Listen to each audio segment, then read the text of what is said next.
Yeah. So last time I flew this was literally 2 years ago.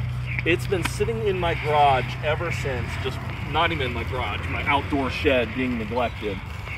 So you guys might remember it flew, but I was having some issues where, like, whenever I went into a turn with thrust vectoring on, it just felt weird. What I wanted to do is I wanted to change it back to a delta mode. So that's what I've done, is I've got everything now slaved in a full delta configuration. So when I pitch right, all the controls move to the right. Left, back, forward, everything is now conjoined. I want to see how this flies. I'm hoping it goes okay, maybe it won't. The downside, I do not have thrust vectoring on its own switch, so it is on whether I want it to be or not. I'm hoping this goes smoothly. I've checked gyro a few times, I've checked my control deflections, everything seems to be in order. I do have the CG where it was on my last flight, which is pretty far forward. I'm hoping that's the correct location, but I think this is going to be an exciting flight one way or the other. So let's head out there and just hope for the best and see if this thing does what it should do. Before I go out, I'm going to do a throttle test just to make sure that everything's going okay. So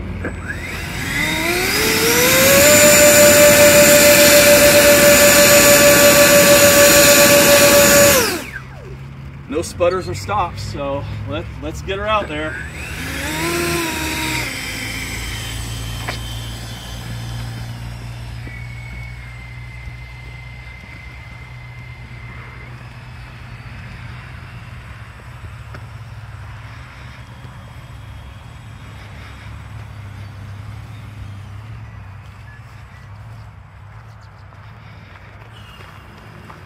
All right, man.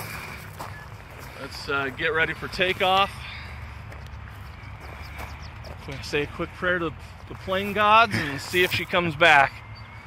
Taking off, right to left.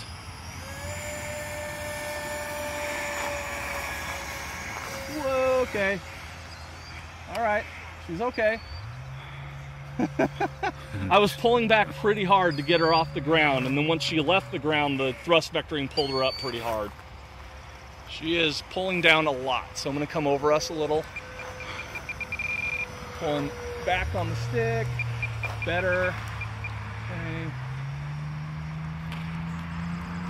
Very twitchy in the thrust axis, or the pitch axis. I think the nose gear door is hanging down. No, maybe not.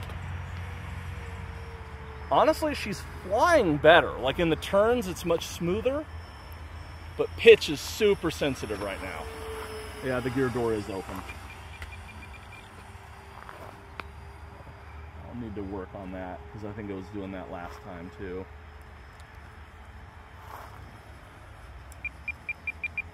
All right, she is flying okay. Not great, but okay.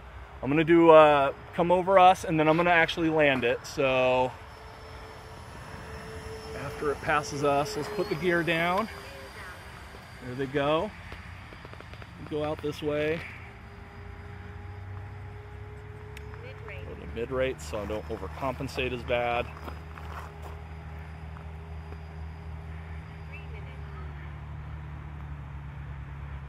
Low throttle coming in. Throttle off. Ooh, whoa, that was hard. Whoa. That was hard.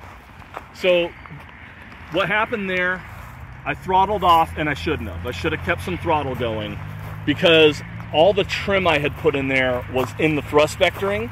And so as soon as I chopped the throttle, I lost that nose up pressure that I was getting. Right. So I probably damaged the nose gear. I can see it bent, so I'm gonna have to go fix that.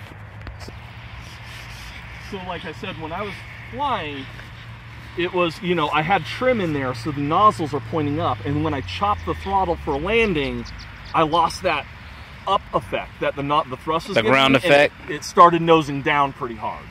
So my bad. Should have known all that. Should have predicted it. The mains seem okay. This got bent back, but the actual mount and everything is still okay. The nose gear, it's just the pin got bent.